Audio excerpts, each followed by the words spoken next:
Hello dear students, in this video we will start another important topic which is known as gene therapy.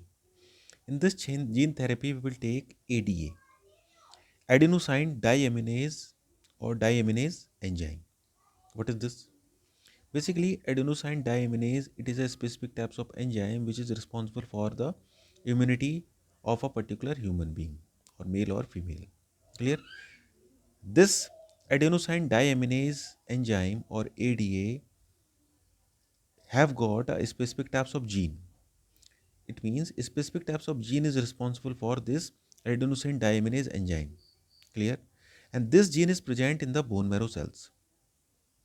And whenever this gene is present in the bone marrow cells, now the bone marrow cells have tendency to develop the B lymphocyte cells and T lymphocyte cells. And we know that B and T lymphocyte cells are responsible for cell mediated immunity and humoral immune system. यानी हमारी ये immunity के लिए responsible होती है. If this gene which is responsible for the adenosine diaminase enzyme, if this gene will remove from their particular place or mutation takes place, then this enzyme adenosine diaminase enzyme will not develop. And if this enzyme is not developed, then B and T cells also not develop. It means immunity will decrease.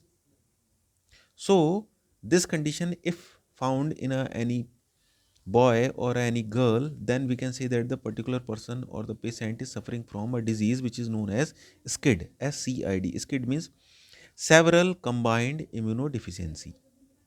Now question is that rise how to treat from this disease. This disease is treated by transfer of this gene.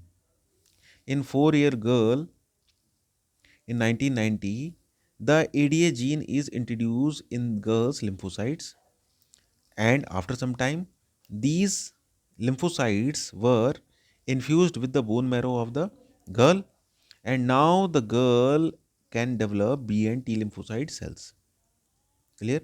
In this way the girls can boost up their immunity in a rhythmic way after the introducing the ADA gene into them. Clear? In this way we can, with the help of this gene therapy, we can easily treat the SCID disease or the several combined immune deficiency.